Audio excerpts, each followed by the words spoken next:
اس کے پاس دولت بہت ساری تھی لیکن بچے چھوٹے چھوٹے تھے. اس نے تھیلے کے اندر سونا ڈالا کہ یہ کسی کے سپرد کر جاؤں کہ میرے بچے بڑے ہوں تو ان کو دے دے. سوچا غریب کو دیا تو وہ سنبھال نہیں سکے گا، بچوں کو دیا تو وہ ضائع کر دیں گے.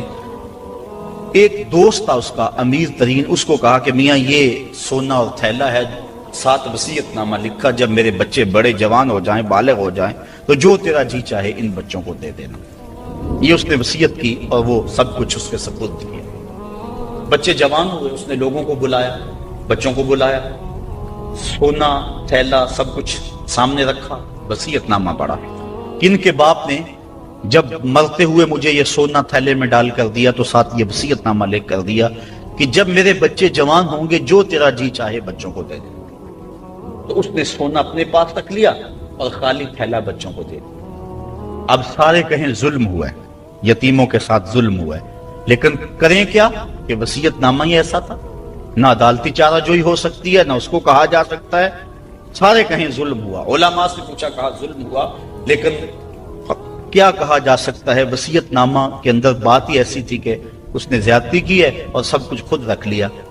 امام اعظم امام ابو حنیفہ سراج الامہ امام الائمہ، آپ کی خدمت میں لوگ حاضر ہوئے کہ یوں یتیموں کے ساتھ یہاں زیادتی ہوئی، لیکن وصیت نامے کی عبارت اس طرح کی تھی، اس لیے کوئی بول بھی نہیں سکتا. آپ کو ارشاد فرمائیں.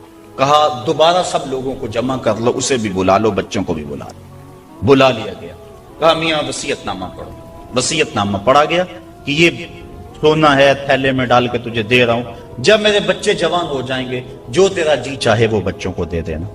آپ نے فرمایا پھر پڑھو. اس نے پھر پڑھا.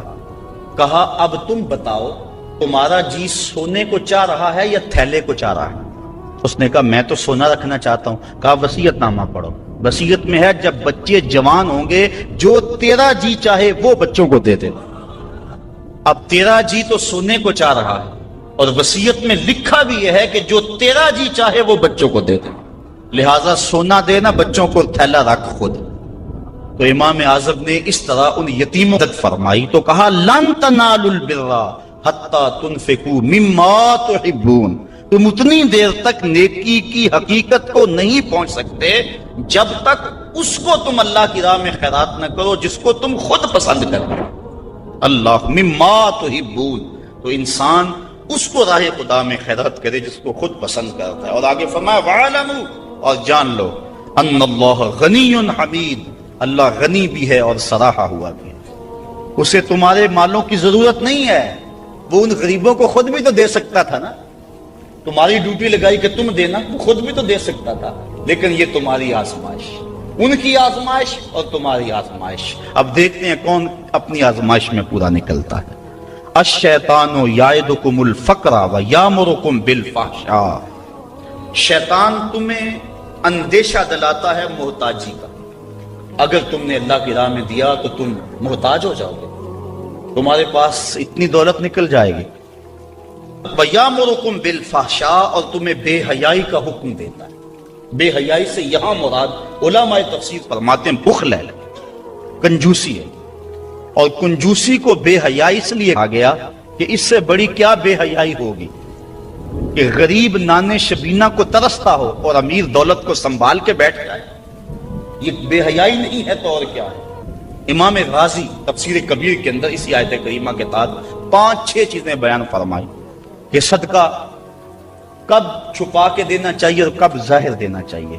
گفتگو وہ لمبی ہے، میں ایک بات عرض کر کے اجازت چاہوں گا اور بات آگے بڑھاؤں گا. 2 طرح سے جو ہے وہ صدقہ دیا جاتا ہے، ظاہر اور پوشیدہ. اور اس میں اگر کسی شخص کو آپ دے رہے ہیں، کسی ذات کو دے رہے ہیں، تو پھر اس وقت مستحب اور بہتر یہ ہے کہ آپ چھپا کے دیں. کسی کی مدد ذاتی طور پہ کر رہے ہیں، غریب ہے، بیوہ ہے، یتیم ہے، تو پھر اس کی غربت کا اشتہار نہ لگائیں، پھر بہتر ہے کہ چھپ کے دیں. اور آقا کریم نے فرمایا 7 اشخاص قیامت کے دن اللہ کے عرش کا ٹھنڈا سایہ پائیں گے جب کوئی سایہ نہیں ہوگا. ان میں ایک شخص یہ فرمایا وَرَجُلٌ تصدق بصدقة فأخفاها حتى لا تعلم شماله ما تنفق يمينه، وہ آدمی جس نے تنہائی میں صدقہ دیا اور اتنا خفیہ دیا کہ جو دائیں ہاتھ نے کیا وہ بائیں کو خبر نہ ہو. فرمایا کل قیامت کے دن جب کوئی سایہ نہیں ہوگا اللہ اسے اپنے عرش کا ٹھنڈا سایہ نصیب ہوگا، اور جو عرش کے سائے تلے ہوگا قیامت کی تکلیف سے محفوظ ہوگا، جو عرش کے سائے تلے ہوگا وہ قیامت کی پریشانیوں سے محفوظ ہوگا، جو عرش کے سائے تلے ہوگا اس کو جام کوثر ضرور دیا جائے گا، اور جو ایک گھونٹ بھی پی لے گا 50,000 سال کے دن میں اسے کبھی بھی پیاس نہیں لگے گا۔ تو جس نے اپنے صدقے کو خفیہ دیا، دائیں نے دیا بائیں کو خبر نہ ہو، اللہ اکبر۔ بلکہ علماء اس کی تشریح میں لکھتے ہیں کہ جس کو صدقہ دیا جا رہا ہے بہتر ہے کہ اس کو بھی خبر نہ ہو، اس انداز سے اس کے گھر میں پھینک آؤ کہ اسے بھی پتہ نہ ہو کہ میرے اوپر کون مہربانی کر گیا۔ اللہ اکبر۔ اگر ایسا ہو تو یہ انتہائی خفیہ حالت ہے۔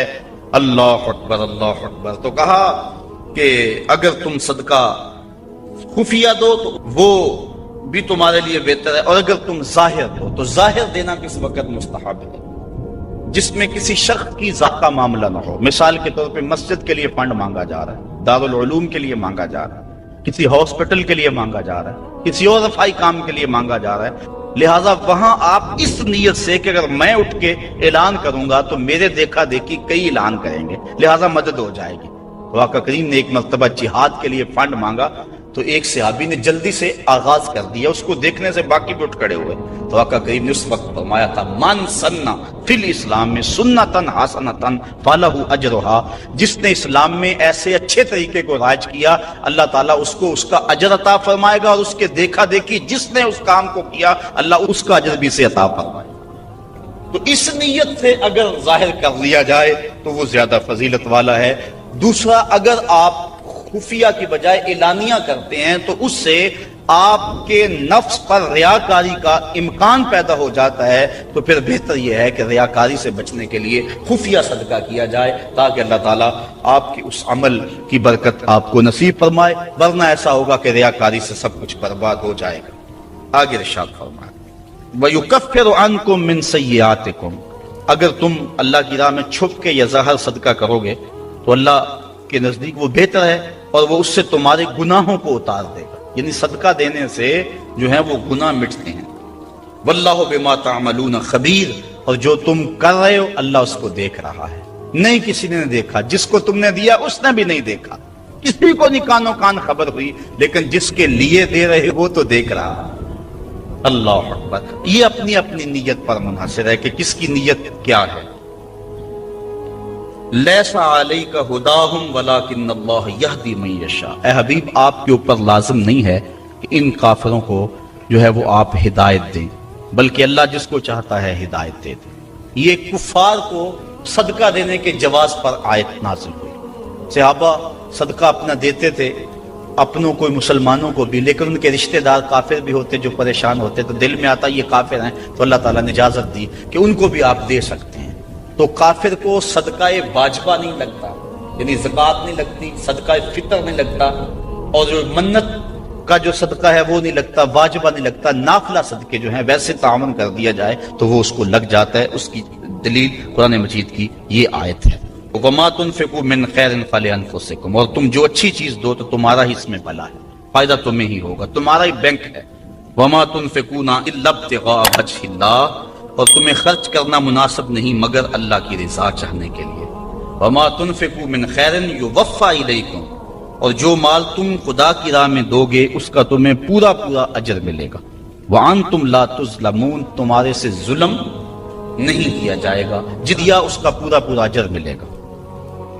لِلْفُقَرَاءِ الَّذِينَ أُحْصِرُوا فِي سَبِيلِ اللَّهِ، یہ کہا کہ کافروں کو تم صدقہ دے سکتے ہو، لیکن فرمایا تمہارے صدقے کے زیادہ حقدار وہ ہیں، کون؟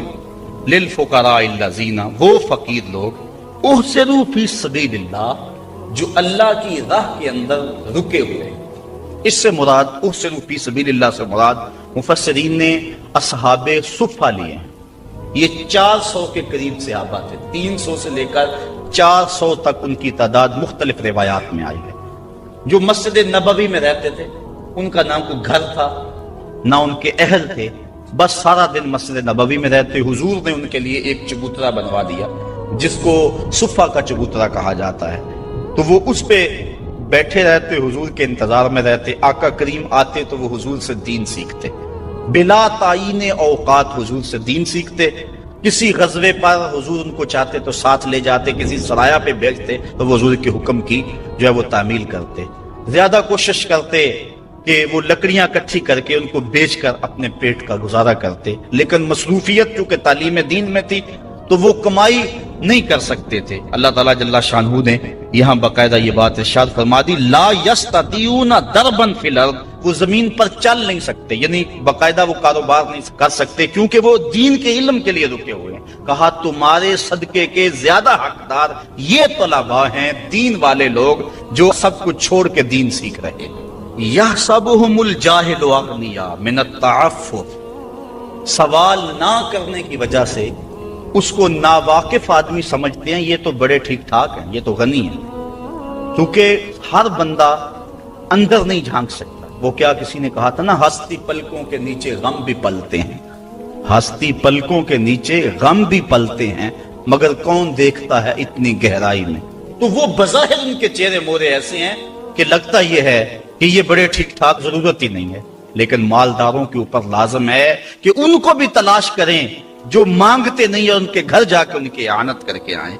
اللہ نے اپنے محبوب سے مخاطب کر کے کہا تعرفهم بسیماہم، محبوب تو ان کی پیشانیوں سے پہچان لیتا، لوگ نہ جانے تجھے تو پتا ہے۔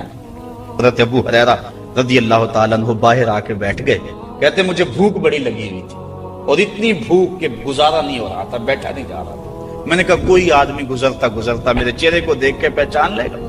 پھر ایک صحابی آئے، میں نے ان سے ایک مسئلہ پوچھا، وہ مسئلہ بتا کے چلے گئے۔ دوسرے آئے، میں نے قرآن کی آیت کے بارے میں پوچھا، وہ بتا کے چلے گئے۔ پھر دل و قلب و نگاہ کے مرشد اولین آ گئے۔ میں نے حضور سے مسئلہ پوچھا، حضور نے کہا ابو ہریرہ بھوک لگی ہوئی ہے؟ میں نے کہا ہاں حضور بھوک لگی ہے۔ پوچھا مسئلہ؟ آقا کریم میں بھوک لگی ہے، ہاں حضور بھوک لگی ہے۔ مسئلہ ہی یہی تھا۔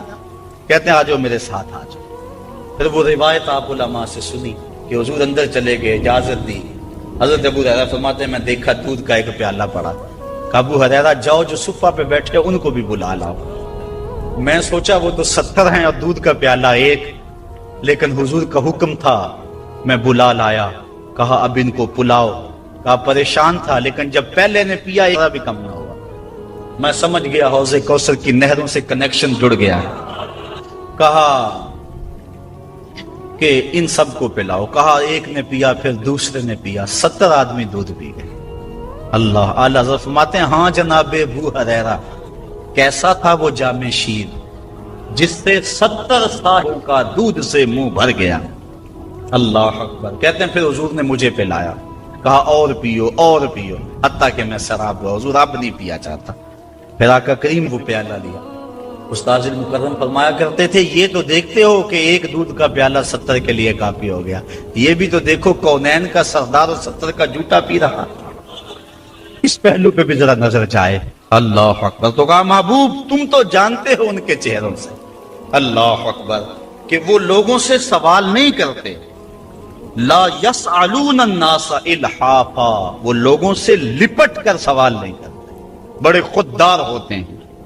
عموماً ایسے لوگوں کی تلاش بڑی ضروری ہے کہ جو لوگوں سے سوال نہیں کرتے، ورنہ ہم نے دیکھا ہے کہ جو لوگ مانگنے والے ہیں، سوال کرنے والے ہیں، وہ تو لاکھوں روپے جمع کر لیتے ہیں، اور جو بیچارے عزت نفس کا لحاظ رکھنے والے ہوتے ہیں ان تک کوئی بھی نہیں پہنچتا۔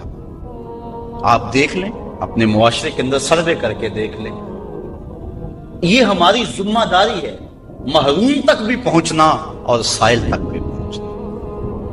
اور یہ بات ذہن میں رکھیں کہ سوال کرنا یہ مومن کی شان نہیں ہے، بلکہ حضرت سیدنا صدیق اکبر جا رہے تھے تو آپ کا کوڑا گر گیا، گھوڑے سے اترے اور نیچے سے اٹھایا اور پھر بیٹھے۔ خادم نے عرض کی حضور آپ فرما دیتے میں اٹھا کے دے دیتا۔ کہا حضور نے سوال کرنے سے منع کیا، اس لیے میں نہیں سوال کرنے کی ہمت رکھتا۔ یہاں تک جو ہے وہ ہمارے جو ہے وہ اسلاف جو بزرگ جو ہیں صحابہ اس کا خیال رکھتے تھے۔ کچھ اعمال ایسے ہیں کہ ان کا سلسلہ ختم ہی نہیں ہوتا، ان میں سے ایک صدقہ جاریہ ہے، اور ایک حدیث میں اس صدقہ جاریہ کی تفصیل موجود ہے، جیسے کسی نے مسجد بنائی، کسی نے نہر کھدوائی، کسی نے کنواں کھدوا دیا، کسی نے قرآن مجید کو لوگوں تک پہنچا دیا، علم کی نشر و توبیع کی، تو یہ وہ اعمال ہیں جو صدقہ جاریہ کی صورت میں ہیں اور یہ ختم نہیں ہوتے. مجھے اور آپ کو صدقہ کی مختلف صورتیں وہ اختیار کرنی چاہیے. کھانا کھلانا بھی صدقہ ہے، لباس پہنانا بھی صدقہ ہے، حتیٰ کہ جو کمائی کر کے تم بیوی کے منہ میں رکھتے ہو وہ بھی صدقہ ہے، اپنے بچوں پر جو خرچ کرتے ہو وہ بھی صدقہ ہے. تم نے کھیتی لگائی اور چڑیاں آ کر کے دانے چگ گئیں، اللہ وہ بھی صدقے کے کھاتے میں لکھ رہا ہے. اللہ اکبر. تو صدقے کا بہت وسیع مفہوم ہے، کچھ دینے کے لیے نہیں ہے. کلمۃ الطیبہ، اچھی بات کر دینا، یہ بھی صدقہ ہے. راستے میں پڑی ہوئی چیز کو اٹھا دینا، اس کو بھی کہا چھوٹی نیکی نہ سمجھنا. تو مختلف صدقے کی صورتیں ہیں اور سب ہمیں ادا کرنی چاہیے، لیکن ایک بہترین شکل صدقے کی صدقہ جاریہ ہے. اور وہ مسجد بنا دینا، وہ دارالعلوم بنا دینا، وہ نہر کھدوا دینا، وہ جو ہے وہ کنواں کھدوا دینا حدیث میں آتا ہے. جس طرح وہ آیت کریمہ نازل ہوئی، لن تنالوا البر حتى تنفقوا مما تحبون، تو بیر ہا لے کر کے صحابی اس کا معاملہ لے کر آگے، حضور مجھے سب سے زیادہ محبوب یہی کنواں ہے تو میں یہی اللہ کی راہ میں پیش کروں. اللہ اکبر. تو وہ صدقہ جاریہ کی شکل ہے.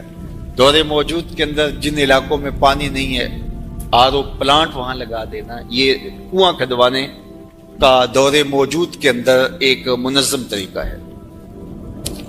بلکہ ہمیں نیت کرنی چاہیے. میں تو پچھلے دن کہیں تھا تو تقریباً اہل خیر بیٹھے تھے، تو میں نے کہا تھا کہ آپ کو بھی کہتا ہوں، اور میں خود بھی اس کی نیت کی ہے، اور انشاءاللہ اللہ نے توفیق دی تو ہوگا بھی، کہ ہر شخص ہم میں سے ارادہ کرے. جس کے پاس مال ہے وہ تو کرے ہی کرے، جس کے پاس مال نہیں ہے وہ بھی کرے، اللہ اسے مال دے گا. ہر شخص ارادہ کرے کہ میں زندگی میں کم از کم ایک مسجد تو بنواؤں گا، میں زندگی میں ایک جامعہ تو بنواؤں گا. تو یہ اگر ہم نیت کر لیں تو نیت المومن خیر من عملہ، تو اس کا ثواب آج سے ہی شروع ہو جائے گا. نیت وہ والی نہیں ہے کہ جب مال ہو تو پھر نیت ٹوٹ جائے. کچھ نیتیں ایسی ہوتی ہیں بندہ پہلے نیت کرتا ہے جب مال نہیں ہوتا.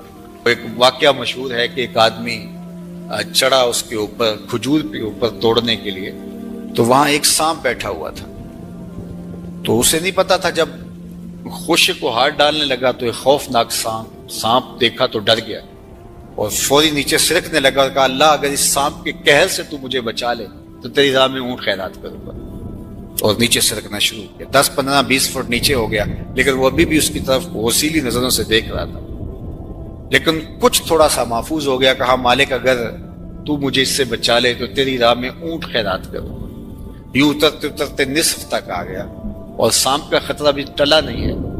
تو کہنے لگا اللہ اگر تو مجھے اس سانپ سے بچا لے تو تیری راہ میں بکری خیرات کروں. پھر زمین کے تھوڑا سا قریب آ گیا اور کہنے لگا اللہ تو اگر اس سانپ سے مجھے بچا لے تو مرغی دوں گا. اور پھر چھلانگ لگاتے ہوئے کہا مالک میرے گھر میں ایک انڈا پڑا ہے وہی تیری راہ میں جا کے خیرات کر دوں گا.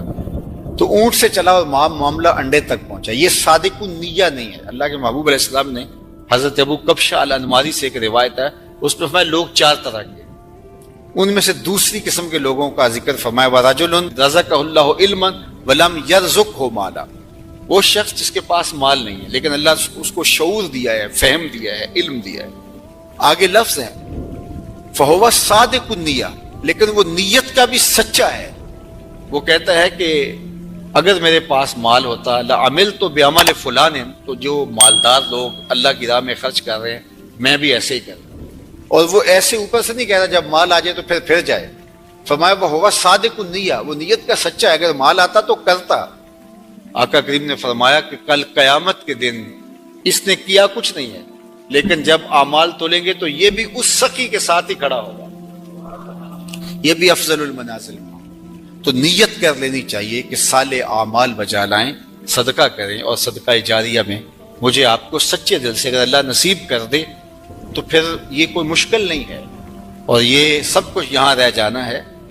اور وہ تو ہمارا کفن بھی میلا نہیں ہوتا کہ سب کچھ بانٹ لیا جاتا ہے. میاں صاحب بولے جاندی واری ڈرونا بنے ہوتے ہاتھ نہ لاندے ڈر دے، جنہ لئی تو پاپ کمایا جو کتھے نہیں تیرے کر دے.